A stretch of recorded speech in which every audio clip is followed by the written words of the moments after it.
नारायणं नमस्कृत्यं नरं चैव नरोत्तमं देवीं सरस्वतीं व्यासं ततो जयमुदीरयेत्।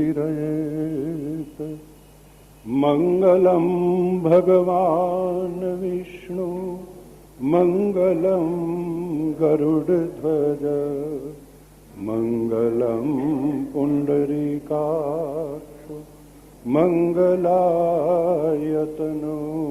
हरि। विघ्नेश्वराय वरदाय सुरप्रियाय लम्बोदराय सकलाय जगद्विताय नागानाय श्रुतियज्ञविभूषिताय गौरीसुताय गणनाथ नमो नमस्ते। ब्रह्मानन्दं परमसुखदं केवलं ज्ञानमूर्तिं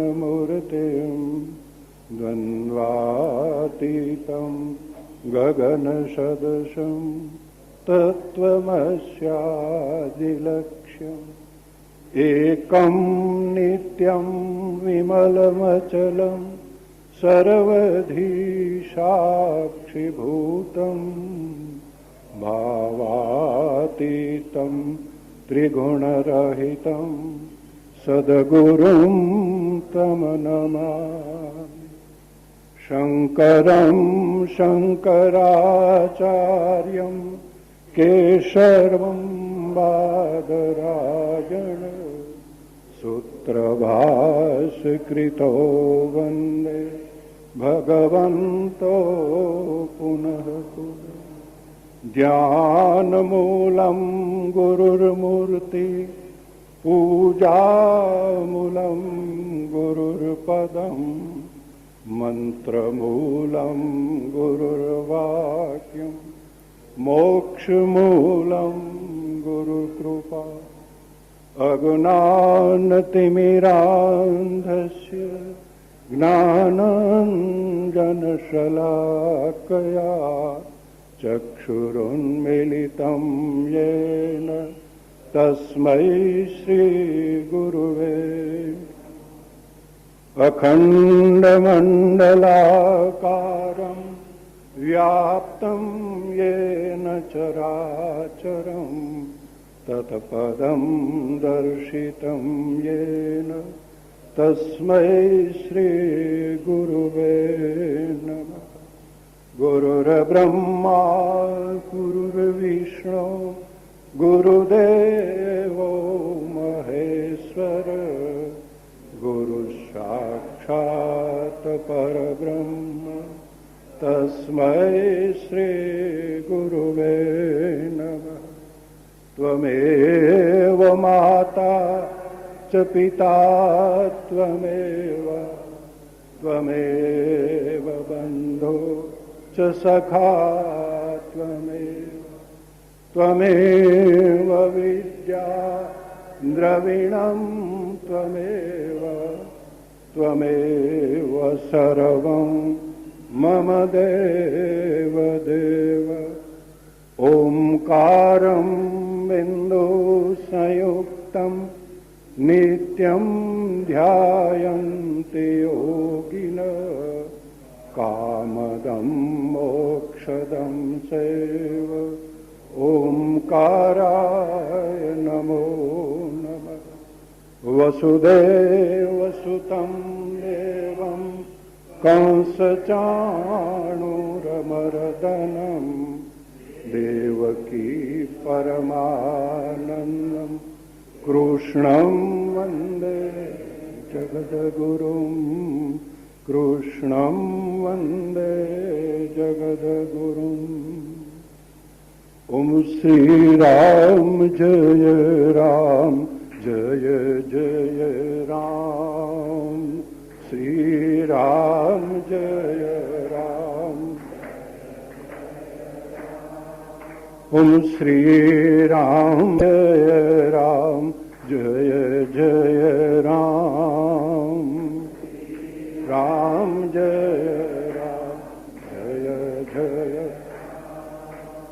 શ્રી રામ જય રામ જય જય રામ.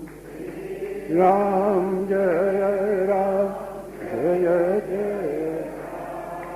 ઓમ શ્રી રામ જય રામ જય જય રામ. શ્રી રામ જય રામ. ઓમ શ્રી રામ જય રામ જય જય રામ. શ્રી રામ જય રામ જય જય. ઓમ શ્રી રામ જય રામ જય જય રામ. શ્રી રામ જય રામ જય જય રામ. ઓમ શ્રી રામ જય રામ જય જય રામ. શ્રી રામ જય રામ જય જય. ઓમ શ્રી રામ જય રામ જય જય રામ. શ્રી રામ જય રામ જય જય રામ. ઓમ શ્રી રામ જય રામ જય જય રામ. શ્રી રામ જય રામ જય જય રામ. ઓમ શ્રી રામ જય રામ જય જય રામ.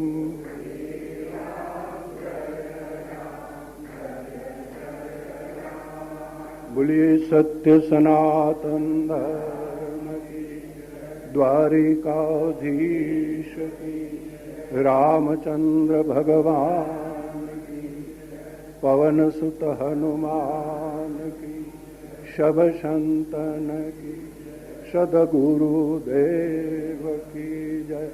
ઓમ નમઃ પાર્વતી પતે હર મહાદેવ. નિરંજન માળા કરી. મારા ગુરુજીએ મહામંત્ર આપ્યો. મારા ગુરુજીએ મહામંત્ર મેં તો રાખ્યો મારા રુદિયાની માય. નિરંજન માળા મેં પહેરી. મેં તો રાખ્યો મારા રુદિયાની માય. નિરંજન માળા મેં પહેરી. એનું રત સુરતના તાર પરોવિયા. નુરત સુરતના તાર પરોવિયા. એમાં પરોવ્યો છે ત્રિવેણીનો તાર. નિરંજન માળા મેં પહેરી. એમાં પરોવ્યો છે ત્રિવેણીનો તાર. માળા મેં પહેરી. એ ઓમ સોહમના મણ કાપરોવિયા. ઓમ સોહમના મણ કાપરોવિયા. એમાં પરોવ્યો છે ઓમકારનો મેર નિરંજન માળા મેં પેરી એમાં પરોયો છે ઓમકારનો મેરો નિરંજન માળા પેરી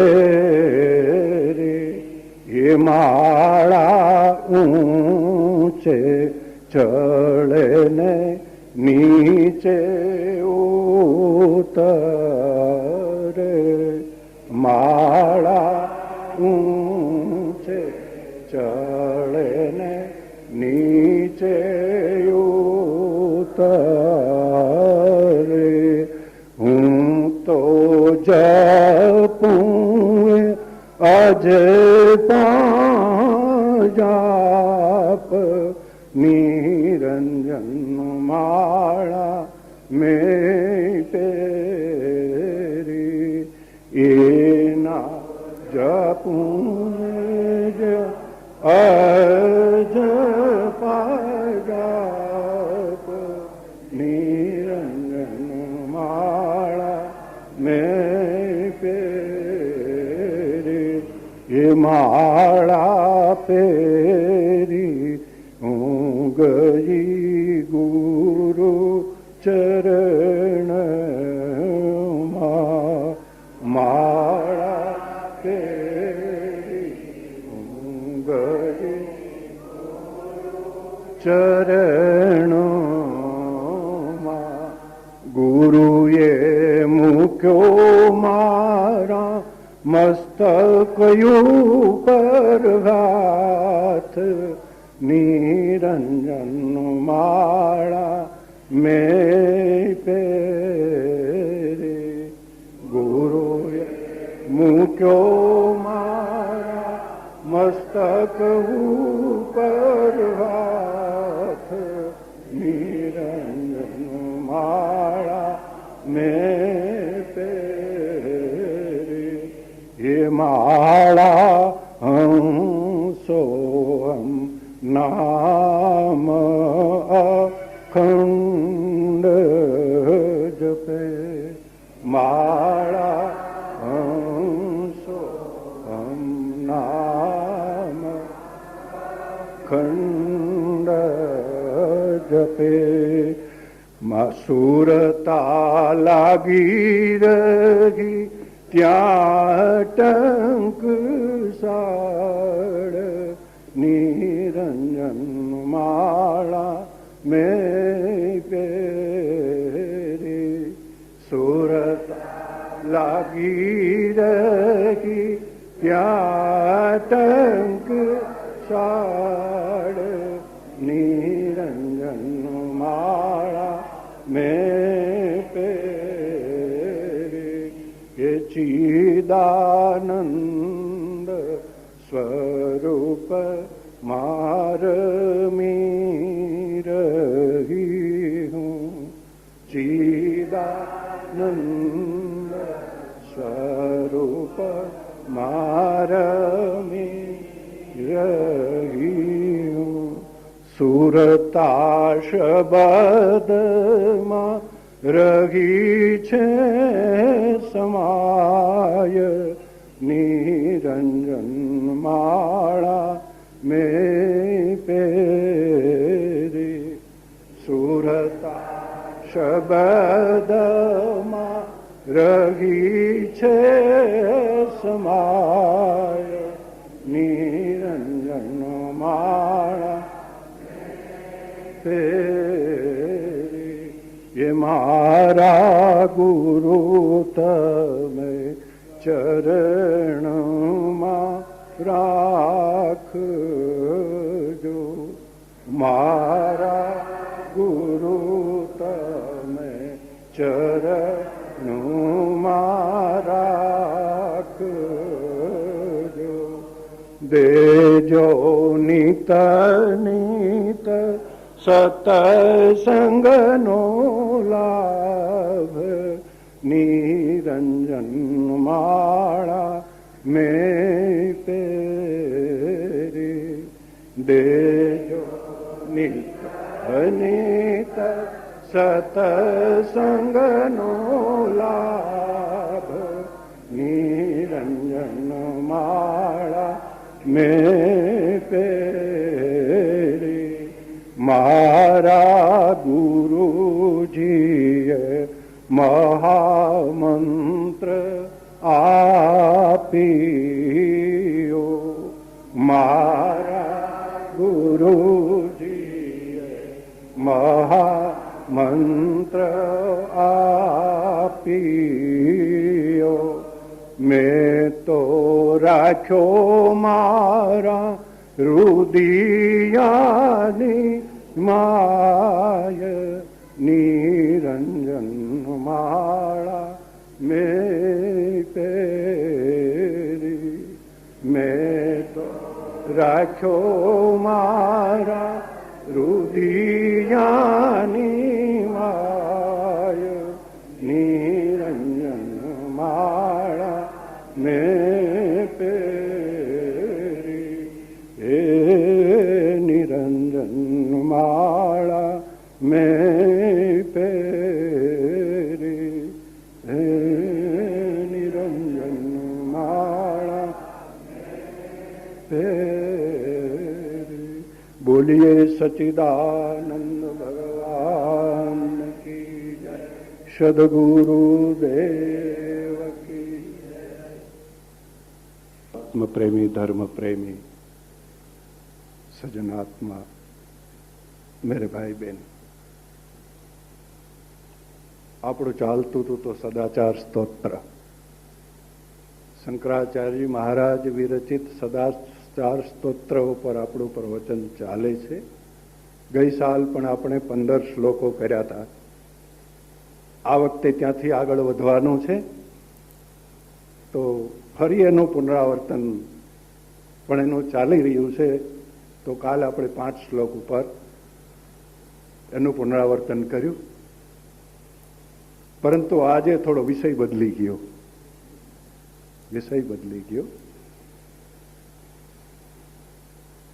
વિષય એ બદલ્યો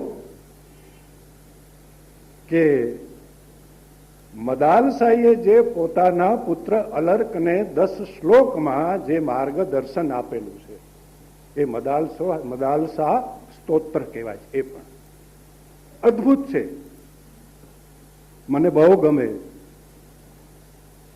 2 ગામડામાં તો મેં પ્રચાર કર્યો છે અને મને વધુ એની ઉપર પ્રચાર કરવાની મને ઈચ્છા થાય છે.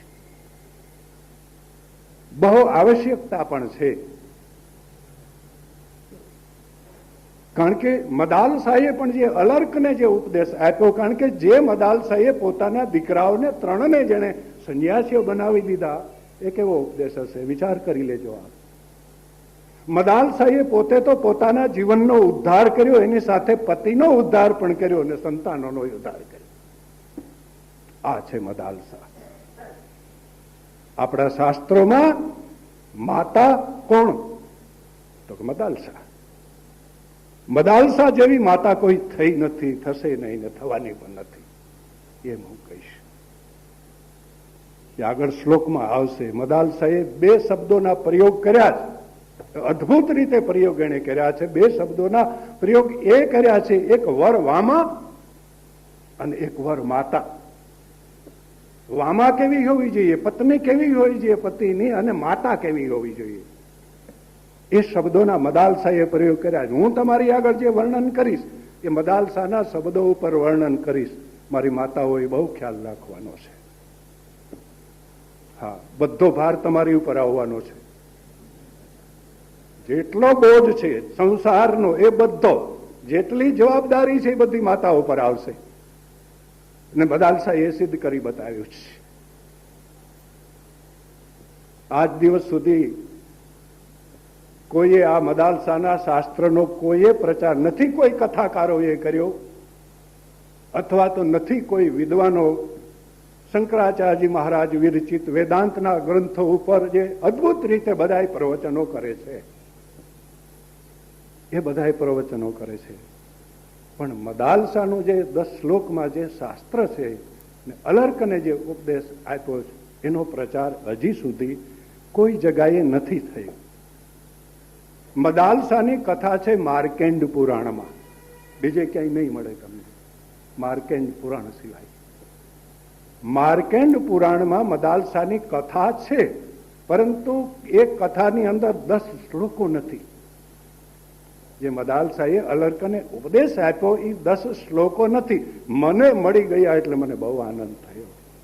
મળી ગયા સહજ રીતે પુસ્તકો, હું તો એવો કોઈ ઢૂંઢતો હોય ને એમાં કોઈ નજર પડી જાય તો મને મળી ગયા, મને બહુ બહુ આનંદ થયો.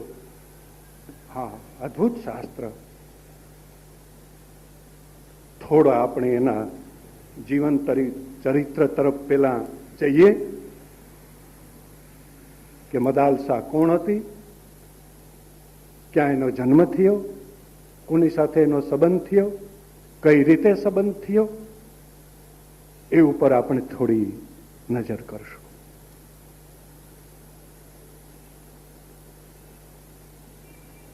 મદાલસા,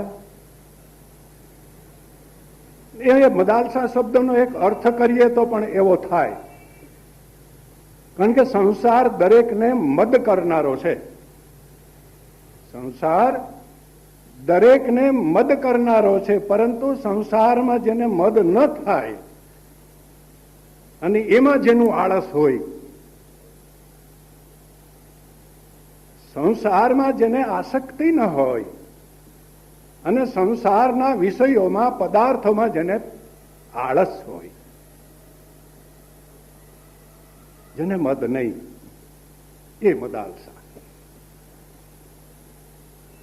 આ મદાલસા એક તો ગાંધર્વ કન્યા પણ કહેવાય છે અને નાગ કન્યા પણ કહેવાય છે. બે રીતે એ પણ આપણે જોઈશું, કઈ રીતે ગાંધર્વ કન્યા કહેવાય છે, કઈ રીતે નાગ કન્યા કહેવાય છે. હવે વિશ્વવસુ નામના ગાંધર્વ રાજા હતા. એના રાજમહેલની અંદર મદાલસાનો જન્મ થયેલો. એ રાજમહેલની અંદર એ ઉછરેલી, પરંતુ મદાલસા હતી વિદ્યા વ્યસની. વ્યસન તો હતું, આપણને બધા વ્યસનો ઘણા છે. આની ઉપર મારે ખૂબ ખૂબ બોલવાનું થશે, મને આનંદ આવશે. માતાઓ દુઃખ લગાડજો. હા, એને એક વિદ્યા સિવાય મદાલસાને વ્યસન નહોતું. નાનપણથી જ હતી વિદ્યાની વ્યસની.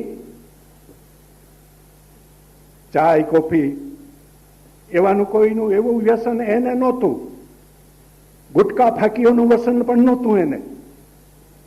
આવા જે અત્યારે વ્યસનો જે બજારે ઉભીને આપણે જે ખાતા પીતા હોય ને જે વ્યસન થઈ ગયું કે બજારે ગયા વગર ખાતા વગર ચાલે જ નહીં. ભેળપૂડી, મને એક દી ઈચ્છા થઈ હતી ભેળપૂડી, હું ચાખવા ગયો તો બજારમાં. ચાખીએ તો ખરા, અનુભવ લઈએ. આ બધા ખાય તો ભેળપૂડી કેવી હોય, જરાક ચાખી, અનુભવ લીધો. બજારમાં ખાવા જતા હોય, રાખીએ છે સારા સંતાનોની અપેક્ષા, સંભવ નથી. એને માટે મદાલસા જેવું ક્ષેત્ર તૈયાર થવું જોઈએ.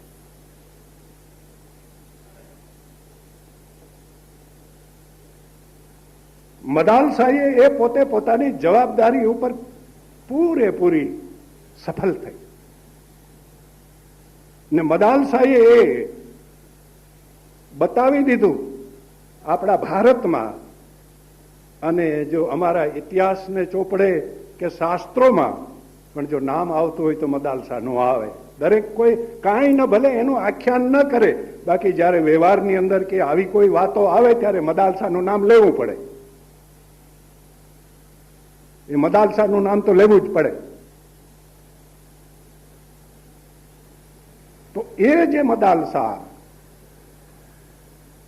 વિદ્યા વ્યસની હતી, પોતે નાનપણથી જ વિદ્યાનો અભ્યાસ, એટલે કે જેટલા આપણા અર્થશાસ્ત્રો કયો, વ્યવહારિક જ્ઞાન કયો, અર્થશાસ્ત્રોનું જ્ઞાન કયો, ન્યાયનું કયો, વેદાંતનું કયો, વેદાંગનું કયો, જે કયો એ આ બધી જેને વિદ્યા અમે કહીએ એ વિદ્યાઓ પર નાનપણથી જ એ અભ્યાસ કરતી હતી.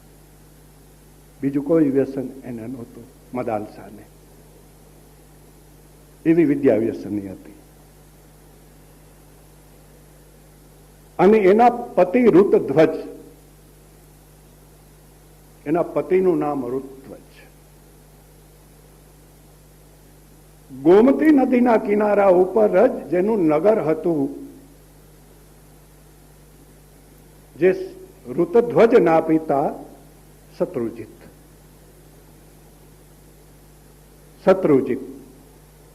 શત્રુજીતના આ પુત્ર ઋતધ્વજ.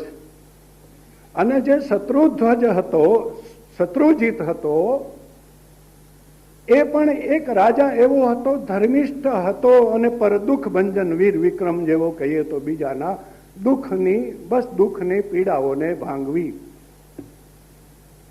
અને પોતાની સભાની અંદર પણ સારા સારા વિદ્વાનો, પંડિતો સભામાં રહે. એક વખત ગાલવ ઋષિને નામથી તો આપણે જાણીએ છીએ, રામચરિત્ર માનસની અંદર એ આવે છે ને કે હઠ બસ સંકટ સહેવું ગાલવ નહુષ નરેશ. હઠ કર્યો હતો. આપને ખબર હશે કે ગાલવે હઠ ક્યાં કર્યો હતો? વિશ્વામિત્ર પાસે. ગાલવ ઋષિ વિશ્વામિત્ર પાસે વિદ્યા ભણત હતા. વિદ્યા અભ્યાસ એનો પૂર્ણ થયો. એ પછી ગાલવ ઋષિએ કીધું વિશ્વામિત્રને કે પ્રભુ, હવે મારી વિદ્યા મને મળી, આપી મને વિદ્યા, તમે મારા ગુરુ છો, હું તમારો શિષ્ય છું, પણ વિદ્યા તમે મને આપી છે તો ગુરુ દક્ષિણામાં કંઈક માગો. ત્યારે વિશ્વામિત્રે કીધું જ, મારા ગુરુ દક્ષિણામાં કાંઈ જોઈતું નથી. મેં કોઈ એવી આશા રાખીને મેં વિદ્યા આપી નથી. મારે તારી પાસે કંઈ જોતું નથી. એ વિદ્યાને તું કોઈ યોગ્ય શિષ્ય લાયક બને તો એને આપજે. બસ જા. બહુ હઠ કરવા લાગ્યો. તમે ગુરુ દક્ષિણા ન લ્યો ત્યાં સુધી મારી વિદ્યા સફળ ન થાય. કંઈ ને કંઈ લ્યો. વિશ્વામિત્ર કહે છે, મારે ભાઈ જોતી નથી. હું તને કહું છું કે મારે કંઈ જોતું નથી. તું કોઈ અધિકારી શિષ્ય મળે તો આપજે. છતાં ગાલો મીંડો હઠ કરવા, કંઈ ને કંઈ માગો. ત્યારે વિશ્વામિત્ર ક્રોધિત થઈ ગયા. ભાઈ, હું કહું છું તને કે મારે જોઈતી નથી કંઈ ગુરુ દક્ષિણામાં, છતાં તું હઠ કરતો હોય તો જા, મારે 1000 નવકર્ણ ઘોડા, જે કાનમાં એવા હોય એવા ઘોડા મારે 1000 જોઈએ. જ્યાં લઈ આવ. 1000 મારે ઘોડા જોઈએ.